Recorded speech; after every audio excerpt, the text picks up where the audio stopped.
Hello everyone, welcome back to online studio. देखिए, काफ़ी लोग का कमेंट्स आ रहा था कि साइंस का टॉपिक वाइज वीडियो प्रोवाइड कराया जाए एमसीक्यू। तो हम यहाँ पे डेली एक एक टॉपिक को, जैसे कि आज हम फिजिक्स के एक टॉपिक को लेकर के चल रहे हैं, उसके बाद हम उसी तरह से आगे के जैसे सब्जेक्ट हैं जैसे कि केमिस्ट्री हो गया, बायोलॉजी हो गया, उसका एक एक टॉपिक आपके साथ डिस्कस करेंगे और बहुत ही अच्छे तरीके से डिस्कस करेंगे, क्योंकि एमसीक्यू के साथ साथ हम उसका जो इम्पॉर्टेंट थ्योरी है वो भी मैं आपके लोगों के साथ डिस्कस करूंगा, ताकि आपको वो अच्छे तरीके से चैप्टर क्लियर भी हो सके। राइट। तो सबसे पहले मैं आज इस वीडियो में बात करेंगे कि भौतिक राशियां और उनके जो मापन होते हैं वो हम देखेंगे। ठीक है। तो सबसे पहले मैं आप लोगों को रिकमेंड करूंगा कि इन दोनों प्रश्न का राइट आंसर आप नीचे कमेंट्स करके बताइए कि सही आंसर क्या होगा। चलिए इस वीडियो को शुरू करते हैं। तो देखिए, सबसे पहले हम बात कर रहे हैं भौतिक राशियां और मापन। इसमें मैं आपको एमसीक्यू भी कराऊंगा, जैसे कि आप एमसीक्यू देख रहे हैं। जहाँ जहाँ ज़रूरत होगा, जो चीज़ एक्सप्लेनेशन की, वो सब कुछ हम इस वीडियो में करने वाले हैं। राइट।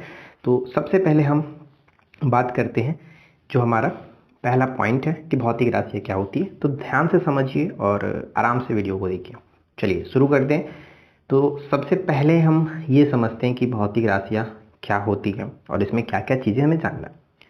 भौतिक राशियाँ किसी द्रव्य यानी मैटर की सही स्थिति या उचित मात्रात्मक स्थिति या फिर किसी परिघटना की सटीक व्याख्या के लिए जिन पदों का उपयोग किया जाता है उन्हें भौतिक राशियाँ कहा जाता है।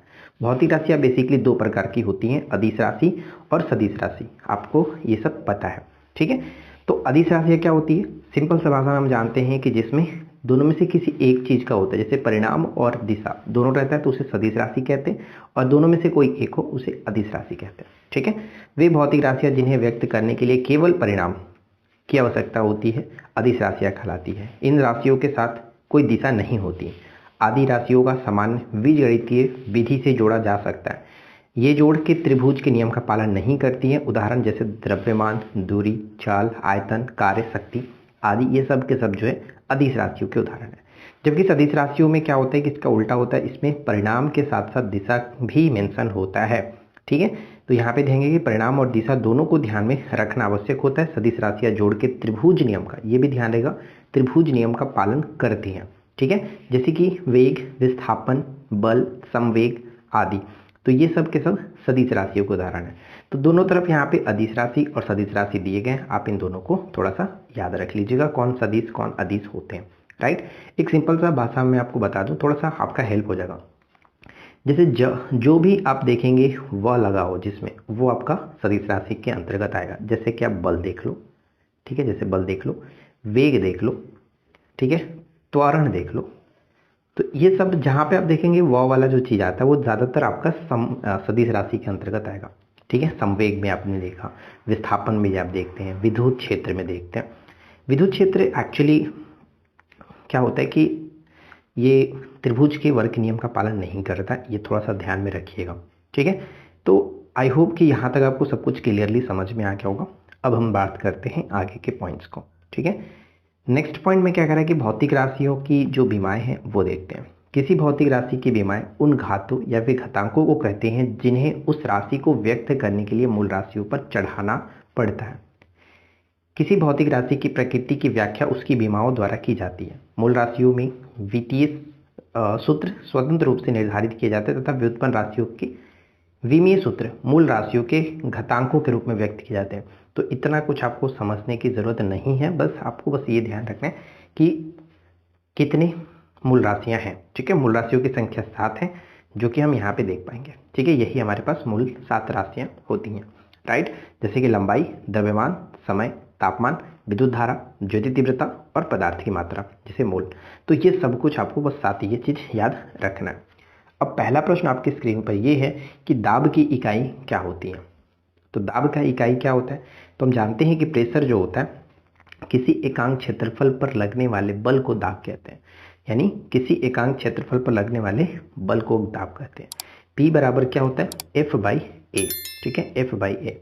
तो F का मतलब जो फोर्स हुआ इसका मात्रक होता है न्यूटन, और जो एरिया हमारा है इसका हम कहते हैं मीटर स्क्वायर। ठीक है। Metre square.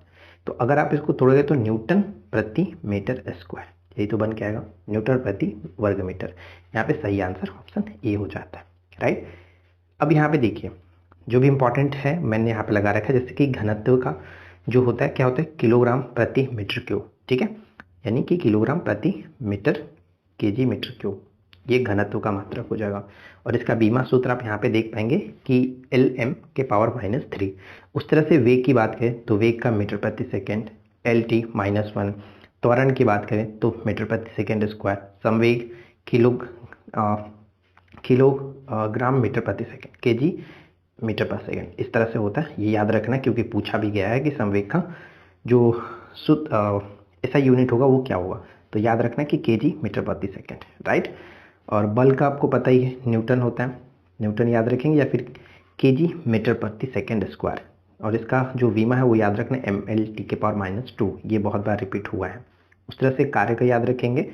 और शक्ति सामर्थ्य जो है वो आप जूल प्रति सेकेंड, और यहाँ पे दाब जो है, दाब का न्यूटन प्रति मीटर स्क्वायर, और ये आपको ध्यान रखना बीमा इसका, ठीक है। चलिए नेक्स्ट क्वेश्चन आपका आता है कि सूर्य की फोटोग्राफी के लिए किस उपकरण का उपयोग किया जाता है। सूर्य की फोटोग्राफी के लिए किस उपकरण का उपयोग किया जाता है।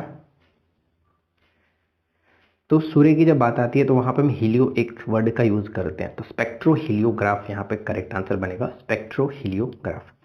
थर्म किसका यूनिट है, थर्म किसका यूनिट है, तो थर्म जो है वो उष्मा का यूनिट है, तो यहाँ पे बी को टिक कर सकते हैं। बहुत उच्च तापमान को मापने के लिए हम प्रयोग करते हैं, किस उपकरण का इस्तेमाल किया जाता है, अत्यधिक यानी उच्च तापमान को नापने के लिए इस्तेमाल किया जाता है। यहाँ पे हम कहेंगे जो कि ऑप्शन बी होगा, प्लैटिनम प्रतिरोध तापमापी का, प्लैटिनम प्रतिरोध तापमापी, ऑप्शन बी। अब यहाँ पे देखिए मापक यंत्र और उसके अनुप्रयोग, यानी किसका इस्तेमाल कौन से यंत्र का इस्तेमाल किस चीज़ के मापन में किया जाता है, तो ये मैंने थोड़ा सा यहाँ पे लगा रखा है, आप यहाँ पे देखेंगे। तो चलिए देख लेते हैं। ऑडियोमीटर जो है इसका इस्तेमाल ध्वनि की तीव्रता मापने में, ओडोमीटर जो है वाहन द्वारा तय की गई दूरी को मापने में, अल्टीमीटर ऊंचाई मापने में, ऑक्सैनोमीटर पौधे की वृद्धि मापने में होता है, लक्सीमीटर प्रकाश तीव्रता मापने में, लैक्टोमीटर दूध का सापेक्ष घनत्व या शुद्धता मापने के लिए इस्तेमाल किया था, हाइड्रोमीटर याद रखना तरल पदार्थों का सापेक्ष घनत्व हाइड्रोमीटर से मापा जाता है, जबकि हाइग्रोमीटर की बात करें तो हवा की आर्द्रता हाइग्रो, और घनत्व जो होता है वो हाइड्रोमीटर से, ठीक है। मोनोमीटर गैसों का दाब मापा जाता है मोनोमीटर से, गैल्वोमीटर विद्युत धारा, गैल्वेनोमीटर जैसे कहते हैं, गैल्वेनोमीटर विद्युत धारा की उपस्थिति जांच करने के लिए, आमीटर होता है विद्युत धारा मापने के लिए, एनीमोमीटर वायु की गति यानी पवन की गति को मापने के लिए एनीमोमीटर, विंडवेन जो है वायु की दिशा ज्ञात करने के लिए होता है, वोल्टमीटर विभवांतर मापने में, सिस्मोग्राफ भूकंप की तीव्रता मापने में, थर्मामीटर तापमान को मापने में, पायरोमीटर अच्छे से याद रखना है क्योंकि इसका इस्तेमाल उच्च तापमान को मापने में किया जाता है, उच्च तापमान मापने में। इससे विकिरण समतापी, ध्यान दीजिएगा, इसे विकिरण तापमापी भी कहा जाता है, जो कि 1500 डिग्री से अधिक तापमान मापने में पायरोमीटर का इस्तेमाल किया जाता है। कैरेट मीटर है स्वर्ण की शुद्धता मापने में, स्टेथोस्कोप हृदय की गति को सुनने में, सिफगैमेनोमीटर जो होता है रक्तचाप मापने में, फैदोमीटर समुद्र की गहराई, टैकोमीटर जो कि आप यहाँ पे देखेंगे ध्रुवीय गति अथवा वाहन की घूर्णन गति को मापने में टैकोमीटर का इस्तेमाल करते हैं, ठीक है। और क्या कह रहा है कि पायर हेलियोमीटर जो है सौर विकिरण मापने में किया जाता है, फोनोमीटर ध्वनि की तीव्रता को मापने में, स्पेक्ट्रो हेलियो जो ग्राफ है सूर्य की फोटोग्राफ का उपकरण के लिए होता है, कार्डियोग्राम हृदय की गति को मापने हेतु, पॉलीग्राफ के बारे में जानते हैं झूठ का पता लगाने के लिए, और बोलोमीटर तापमान में परिवर्तन की माप द्वारा उष्मा तथा विद्युत चुंबकीय विकिरण मापने में उपयोग किया जाता है बोलोमीटर का, और बैरोमीटर के बारे में आपको पता ही है। तो ये सब कुछ याद रखिएगा, रिपीट होता रहता है इसलिए यहाँ पे मेंशन किया गया। अब अगला प्रश्न ये कि एक्स किरणों के तरंगदैर्घ्य को मापने के लिए कौन से उपकरण का इस्तेमाल किया जाता है। एक्स किरण के तरंगदैर्घ्य को मापने के लिए किस उपकरण का इस्तेमाल करते हैं, तो ब्रैग स्पेक्ट्रोमापी, ठीक है, ब्रैग स्पेक्ट्रोमापी, ये याद रखिएगा। नेक्स्ट है कि हर्ट्ज क्या मापने की यूनिट है। तो देखिए आवृत्ति जो है इसका मात्रक हर्ट्ज होता है, तो ऑप्शन ए को टिक करेंगे कि हर्ट्ज जो है वो आवृत्ति, तरंग की आवृत्ति को मापने की इकाई है। ऊष्मा की इकाई निम्नलिखित में से कौन नहीं है, तो जूल, अर्ग, कैलोरी, ये सभी के सभी ऊष्मा की इकाई है लेकिन सेंटीग्रेड नहीं है, ये तापमान का था, अब सेल्सियस होता है। नेक्स्ट है कि एक्स किरण की खोज यानी एक्सरे की खोज जो है वो किसके द्वारा की गई थी। एक्सरे की खोज किसने की है, तो रॉन्टजन जो है इन्होंने एक्सरे की खोज किया, ऑप्शन बी। प्रकाश वर्ष क्या होता है? प्रकाश वर्ष क्या होता है? तो प्रकाश वर्ष ध्यान रखिएगा कि प्रकाश द्वारा एक वर्ष में तय की गई जो दूरी होती है उसे कहते हैं प्रकाश वर्ष। रक्तदाब मापने का यंत्र क्या है? तो इसका राइट आंसर आप खुद कमेंट करके बताना कि 10 का आंसर क्या बनेगा, क्या बनेगा बताना, ठीक है। रक्तदाब मापने के यंत्र को किस नाम से जानते हैं? नेक्स्ट है कि प्रकाश वर्ष की इकाई क्या होती है? प्रकाश वर्ष इकाई है किसकी? प्रकाश वर्ष जो है ये ध्यान रखिएगा, प्रकाश वर्ष जो कि दूरी की इकाई है, प्रकाश वर्ष दूरी की, ऑप्शन ए होगा। इसके बाद देखिए नेक्स्ट जो प्रश्न आता है कि सूची 1 को सूची 2 के साथ सुमेलित करना है। तो देखिए कौन किसके साथ सही तरीके से मैच होगा। आराम से वीडियो को रोक करके मिला करके सही आंसर गेस करिए। तो चलिए हम एक एक करके मिलाते हैं। उच्च वेग जो होता है, मैक संख्या उच्च वेग में इस्तेमाल होता है, तो ये पहला सही तरीके से मिल रहा है, यानी ऑप्शन ए हो सकता है या फिर बी हो सकता है। तरंग दैर्घ्य जो है एंगस्ट्रॉम में मापा जाता है, तो ये भी सही है, यानी 2 के साथ, तो 2 के साथ यहाँ पे सही होगा ऑप्शन हमारा बी। दाब जो है इसका इकाई पास्कल होता है और ऊर्जा की इकाई जूल, तो कुल मिलाकर देखा जाए तो ऑप्शन बी सही तरीके से मिलान किया गया। अगला प्रश्न ये कह रहा है कि एक हॉर्स पावर में कितने वाट होते हैं? एक हॉर्स पावर में कितने वाट होते हैं? और ये भी प्रश्न बहुत ही वीवीआई है, बहुत ही छोटा सा प्रश्न लेकिन रिपीट होते रहता है। 746 वाट, ठीक है। एक हॉर्स पावर 1 HP बराबर 746 वाट होता है, तो सही आंसर ऑप्शन सी होगा। चलिए इसके बारे में हम थोड़ा सा और जानते हैं, क्या क्या चीज़ें हमने जो देखा, जैसे कि अत्यंत लंबी खगोलीय दूरियों को मापने के लिए खगोलीय इकाई प्रकाश वर्ष और पारसेक का इस्तेमाल किया जाता है। दूरी मापने की सबसे जो बड़ी इकाई होती है वो है पारसेक, ठीक है। खगोलीय इकाई पृथ्वी के केंद्र से सूर्य के केंद्र के औसत दूरी के बराबर होती है, यानी खगोलीय जो इकाई होती है क्या होता है, पृथ्वी और सूर्य के बीच की दूरी को कहते हैं। और प्रकाश वर्ष की बात करें तो ये प्रकाश द्वारा एक वर्ष में 1,86,000 मूल प्रति सेकंड के वेग से तय की गई दूरी है। यह खगोलीय दूरी मापने की इकाई होती है, यानी प्रकाश वर्ष दूरी मापने की इकाई है। एक प्रकाश वर्ष का माप जो है 9.46 × 10⁻15 मीटर होता है। ये ध्यान रखिएगा, कई बार यहाँ पे गलती करके देता है, 10⁻12 किलोमीटर हो जाएगा और 10⁻15 मीटर हो जाता है, ठीक है। पारसेक की बात करें तो इसका प्रयोग खगोलीय दूरियों को व्यक्त करने के लिए किया जाता है। एक पारसेक का मान 3 × 10⁻16 मीटर होता है, 3 × 10⁻16 मीटर होता है, अथवा 3.262 प्रकाश होता है। परिभाषा अनुसार पारसेक वह दूरी है जिस पर खगोलीय इकाई 1 सेकेंड का कोण बनाती है। माइक्रोन की बात करें तो माइक्रोमीटर को माइक्रोन भी कहा जाता है। इसे इस तरह से सूचित किया जाता है, माइक्रोन ये सूचित करने का एक यहाँ पे इसका मापक है म्यू, जिसके कहते हैं म्यू से सूचित किया जाता है। 1 माइक्रोन यानी माइक्रोमीटर बराबर 10⁻⁻6 मीटर होता है। ध्यान रखिएगा 10⁻⁻6 मीटर होता है। एंगस्ट्रॉम याद रखना है कि अत्यंत छोटी दूरी मापने की ये मात्रक है। याद रखिएगा यहाँ पे दूरी मापने की सबसे छोटी जो यूनिट होता है वो है एंगस्ट्रॉम। अत्यंत छोटी दूरी को मापने में इस्तेमाल इसका किया जाता है। तरंगदैर्घ्य को सामान्यतः एंगस्ट्रॉम में व्यक्त करते हैं और इसे जो कि 1 एंगस्ट्रॉम बराबर 10⁻−10 मीटर होता है और इसे सूचित किया जाता है, इससे ध्यान रखिएगा। हॉर्स पावर की बात कर रहे थे हम लोग, अश्व शक्ति, तो यह शक्ति मापने की प्रतीक है। बड़े यंत्रों एवं मोटरों को हॉर्स की जो शक्ति होती है, क्षमता होती है, वो हॉर्स पावर में व्यक्त की जाती है। एक हॉर्स पावर बराबर 746 वाट होता है। किलोवाट घंटा याद रखिएगा, कई बार ये पूछा जाता है कि किसका यूनिट है, तो ये ऊर्जा का यूनिट है, ठीक है। किलोवाट घंटा ऊर्जा की एक इकाई है। काफ़ी लोग यहाँ पे वाट देख करके शक्ति टिक करके गलती कर देते हैं, लेकिन किलोवाट घंटा ऊर्जा का एक इकाई है। 1 किलोवाट घंटा का मान 3.6 मेगाजूल होता है। मैक संख्या हम जो देख रहे थे इसे याद रखिएगा कि अति तीव्र चाल मापने की इकाई होती है। किसी माध्यम में ध्वनि की चाल को 1 मैक कहा जाता है। 1 मैक से अधिक चाल को सुपरसोनिक तथा 5 मैक से अधिक चाल को हाइपरसोनिक कहा जाता है। तीव्रगामी वायुयान और लड़ाकू विमानों की जो गति होती है वो मैक में व्यक्त करते हैं। सोनार के बारे में आपको पता ही है, सोनार क्या होता है, तो यहाँ पे देखिए सोनार जो है जिसका फुल फॉर्म होता है साउंड नेविगेशन एंड रेंजिंग, ये फुल फॉर्म याद रखिएगा, रिपीट होता है, ठीक है। यह परासर्व तरंगों के उपयोग से समुद्र के भीतर किसी वस्तु की स्थिति ज्ञात करने में सहायक उपकरण है। पनडुब्बियों के नौवहन में उपयोग किया जाता है। सबसे चीज पहला ध्यान रखना है कि सोनार में किस तरंग का इस्तेमाल होता है? तो परासर्व तरंग, जिसकी जो आवृत्ति होती है 20,000 हर्ट्ज से ज़्यादा होता है। ठीक है, परासर्व, जिसे हम लोग नॉर्मली नहीं सुन सकते हैं, कान से नहीं सुन सकते हैं। नॉट की बात करें तो नॉटिकल जो मील होता है कि समुद्री जहाज की गति मापने की इकाई होती है, या समुद्री मील प्रति घंटा, यानी समुद्री मील प्रति घंटा चाल से को नॉट कहा जाता है। रडार का फुल फॉर्म याद रखिएगा, रेडियो डिटेक्शन एंड रेंजिंग। ठीक है, ये सूक्ष्म तरंगों के उपयोग से किसी वस्तु की स्थिति पता लगाने का कार्य करता है। वायुयानों के परिचालन हेतु हवाई अड्डों पर उपयोग इसका किया जाता है, रडार का। अगला प्रश्न आता है कि जूल ऊर्जा से उसी तरह संबंधित है जैसे पास्कल संबंधित है। तो पास्कल किसका इकाई होता है? तो पास्कल इकाई आप कहेंगे कि दबाव का इकाई पास्कल। निम्नलिखित में से कौन सा एक सुमेलित नहीं है? तो कौन सा ही सुमेलित नहीं है?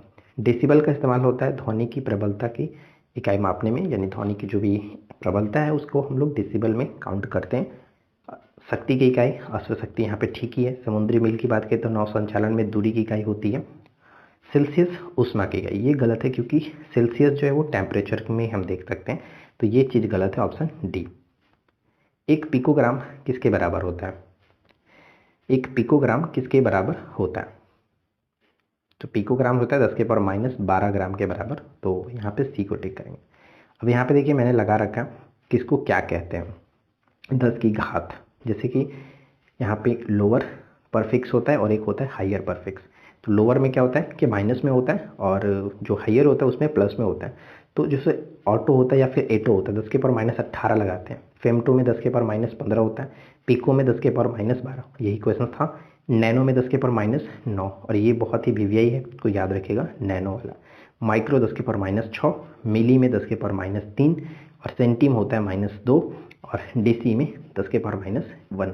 ठीक है, और उससे जैसा आप देखिए डेसी के बाद डेका अगर देखा जाए तो 10⁻1 हो जाता है। हेक्टो में 10⁻2, किलो में 10⁻3, मेगा में 10⁻6, और गीगा में 10⁻9, और उसी तरह से यहाँ पे टेरा जो देखते हैं 10⁻12, पेंटा जो होता है 10⁻15, और एक्सा होता है 10⁻18। यानी एक्टो 10⁻18 और एक्सा जो होता है 10⁻18। तो ये थोड़ा सा आपको याद रखना है, पूछा जाता है, राइट। चलिए आगे बढ़ते हैं। नेक्स्ट है कि पास्कल किसकी इकाई है? तो हम 2-3 बार ऑलरेडी देख चुके हैं ऊपर में। तो पास्कल जो होता है वो दाब की इकाई है, तो बी होगा। वायुमंडलीय दाब की इकाई क्या होती है? नॉर्मली जो दाब होता है उसे हम लोग पास्कल में व्यक्त करते हैं, लेकिन वायुमंडलीय दाब का जो इकाई होता है वो बार होता है, बार। तेल का एक बैरल निम्न में से लगभग कितना होता है? तेल का एक बैरल निम्न में से लगभग कितना होता है? तो 159 लीटर। एक बैरल बराबर 159 लीटर होता है। पायरोहीलियो जो मीटर होता है इसका उपयोग निम्नलिखित में से किसके मापन में किया जाता है? तो यहाँ पे हमने देखा था सोलर रेडिएशन को मापने में इसका इस्तेमाल करते हैं, तो यहाँ पे बी होगा। लंबाई की न्यूनतम इकाई क्या होती है? लंबाई की न्यूनतम इकाई क्या होती है? सबसे छोटी इकाई हमने ऊपर में देखा था, तो ये हो जाएगा आपका, जो कि देखिए अगर फर्मीमीटर दिया गया तो फर्मीमीटर सबसे फिर छोटा हो जाएगा, लेकिन अगर ये नहीं रहता तो फिर हम एंगस्ट्रॉम को टिक करते हैं, तो यहाँ पे हमारा डी हो जाएगा फर्मीमीटर। वैसे मैंने आपको ऊपर बताया था कि अत्यंत छोटी दूरी को मापने में एंगस्ट्रॉम का इस्तेमाल करते हैं, लेकिन अगर ऑप्शन में फर्मीमीटर दिया गया तो फर्मीमीटर फिर छोटा हो जाएगा, तो ऑप्शन डी यहाँ पे टिक करेंगे, फर्मीमीटर। सूची 1 को सूची 2 के साथ सुमेलित करना है। उपकरण, यंत्र और मापन की राशि दी गई है, तो देखिए कौन किसके साथ इस तरीके से मैच होगा। आमीटर का इस्तेमाल हम लोग किसके मापन में करते हैं? धारा के मापन में किया जाता है। तो फर्स्ट का 3 कहाँ मिल रहा है? तो देखिए यहाँ पर भी है, यहाँ पर भी है। हाइग्रोमीटर में हमने क्या देखा था? आर्द्रता। तो यहाँ पे देखिए बी का 4 के साथ, तो बी का 4 यहाँ पर मिल रहा है, तो करेक्ट आंसर हो जाएगा ऑप्शन डी। ठीक है, बैरोमीटर का इस्तेमाल आपने देखा ही था, दाब को मापने में करते हैं, तो ऑप्शन डी करेक्ट है। निम्न तापमान किसके द्वारा मापा जाता है? उच्च तापमान तो पायरोमीटर आपने देखा ही है। निम्न तापमान एल्कोहल थर्मामीटर करेक्ट होगा, option A, alcohol thermometer. Cusec में क्या मापा जाता है? क्यूसेक में क्या मापा जाता है? तो यहाँ पे सही होगा क्यूसेक में, जो कि जल का बहाव हम मापते हैं, जल का बहाव जो है क्यूसेक में, ऑप्शन सी। डबसन इकाई का प्रयोग किस लिए किया जाता है? तो डबसन इकाई भी हमने ऑलरेडी ऊपर में देखा था कि ये क्या होता है, ओजोन परत की मोटाई को मापने में किया जाता है डबसन इकाई में। ठीक है, ऑप्शन सी। और डेसिबल जो होता है ध्वनि की तीव्रता को मापने में हम करते हैं तो उसका क्या है। नेक्स्ट है कि ध्वनि की तीव्रता मापने में किसका इस्तेमाल करते हैं। ध्वनि की तीव्रता मापने में किसका इस्तेमाल किया जाता है, तो अकॉर्डिंग टू ऑप्शन हम यहाँ पे कह सकते हैं ऑडियोमीटर। ऑडियोमीटर का इस्तेमाल हम कर सकते हैं ध्वनि की तीव्रता को मापने में। अब यहाँ पे देखिए डबसन दिया गया, क्यूसेक दिया गया, जूल, थर्म, ये सब कुछ हम एक बार देख लेते हैं। तो डबसन क्या है, वायुमंडल के ऊर्ध्वाधर स्तंभ में उपस्थित किसी गैस की मात्रा मापने की इकाई होती है। वायुमंडलीय ओजोन की मात्रा को डबसन इकाई में व्यक्त किया जाता है, यानी ओजोन परत की जो मोटाई होती है वो डबसन इकाई में ही मापी जाती है। क्यूसेक प्रवाह मापने की इकाई होती है, यानी द्रव के प्रवाह को मापा जाता है, जल के प्रवाह को मापा जाता है। उसी तरह से यहाँ पे हम देखें बार, तो दबाव मापने का जो कि एक मात्रक होता है और ये वायुमंडलीय दबाव को मापा जाता है। जूल कार्य और ऊर्जा दोनों का मात्रक है। थर्म की बात करते हैं, ये ऊष्मा का मात्रक है जो कि THM प्रतीक चिन्ह से दर्शाया जाता है। कूलम विद्युत आवेश का मात्रक है। वोल्ट की बात करें तो विभवांतर का मात्रक। ओम विद्युत प्रतिरोध को ओम में व्यक्त करते हैं। वाट शक्ति का सही मात्रक है। मेगावाट की बात करें तो ये विद्युत केंद्रों में उत्पादित बिजली की मात्रा को मापने में इकाई होती है। 1 मेगावाट 10⁶ वाट के बराबर होता है, यानी बहुत अधिक मात्रा में जब शक्ति का इस्तेमाल होता है तो वहाँ पे हम यहाँ इस्तेमाल करते हैं 10⁶ वाट यानी मेगावाट में। बैरल की बात कर रहे थे, तो बैरल एक खाली बेलनाकार कंटेनर होता है जिसका आयतन लगभग 159 लीटर होता है। ठीक है, यानी एक बैरल बराबर 159 लीटर के बराबर होगा। मोल, तो यहाँ पे देख लीजिए मोल के बारे में क्या क्या चीज़ें लिखी गई है, आप इसको आराम से यहाँ पे पढ़ सकते हैं। एवोगाड्रो संख्या याद रखिएगा, ये पूछा जाता है कि एवोगाड्रो संख्या कितना होता है, 10 के पावर यानी 6.03 × 10⁻23 होता है एवोगाड्रो संख्या का मान। ठीक है, आगे बढ़ते हैं। महासागर में डूबी हुई वस्तुओं की स्थिति जानने के लिए निम्न में से किस यंत्र का उपयोग किया जाता है। तो हमने इसके बारे में भी अच्छे से पढ़ा था नीचे में कि सोनार का इस्तेमाल इसीलिए किया जाता है। ठीक है, ऑप्शन डी हो जाएगा।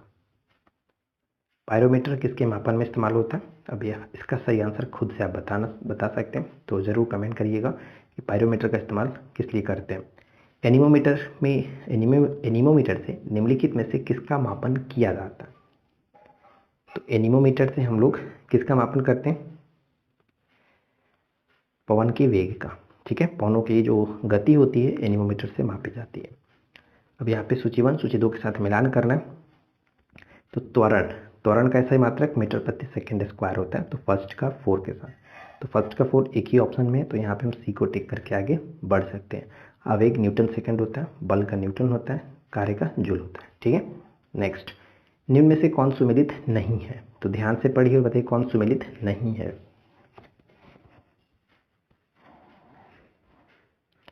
तो नॉट जो होता है जहाज के चाल की माप। ठीक है, नॉटिकल मील ये दूरी की इकाई हो गया। एंगस्ट्रॉम प्रकाश के तरंगदैर्घ्य की इकाई हो गया। प्रकाश वर्ष समय के मापन, ये गलत है, प्रकाश वर्ष दूरी का ही मापन है, तो यहाँ पे डी को टिक करेंगे, ये गलत है।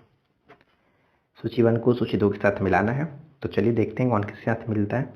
एनीमोमीटर वायु के वेग को, यानी फर्स्ट का 3 के साथ, तो फर्स्ट का 3 एक ही ऑप्शन में है, तो राइट आंसर हो जाएगा ऑप्शन डी। ठीक है, डी करेक्ट है। अगला क्या है, निम्नलिखित में से कौन सुमेलित नहीं है। तो मैनोमीटर में गैसों का दाब। ठीक है, कार्बोरेटर में आंतरिक दहन इंजन, ये भी सही है। कार्डियोग्राम हृदय गति। सिस्मोजोमीटर है, ये गलत है। सिस्मोजोमीटर था उसमें हम भूकंप की तीव्रता को देखे थे, तो यहाँ पे डी हो जाएगा, ये गलत है। ठीक है, डी। झूठ का पता लगाने वाला यंत्र किस नाम से जाना जाता है। तो सिंपल सा आप देख सकते हो कि झूठ का पता लगाने के लिए लाई डिटेक्टर में किसका इस्तेमाल होता है, तो पॉलीग्राफ। ठीक है, पॉलीग्राफ यहाँ पे करेक्ट आंसर ऑप्शन ए हो जाता है। तो आई होप कि फ्रेंड्स आप लोगों को आज का ये वीडियो अच्छा लगा होगा। वीडियो पसंद आया हो तो लाइक एंड शेयर ज़रूर करके जाएं, और कैसा लगा आप लोग थोड़ा सा वीडियो नीचे कमेंट करके ज़रूर बताइएगा, ताकि हम आगे की वीडियो में कुछ इंप्रूवमेंट करना हो तो कर सकें। अगर आपकी कोई राय सुझाव हो तो आप ज़रूर नीचे बताइएगा, हम उसमें ज़रूर इसको सुधार करेंगे। तो मिलते हैं नेक्स्ट वीडियो में। पसंद आया हो तो लाइक एंड शेयर ज़रूर करके जाइएगा, चैनल को सब्सक्राइब कर लीजिए।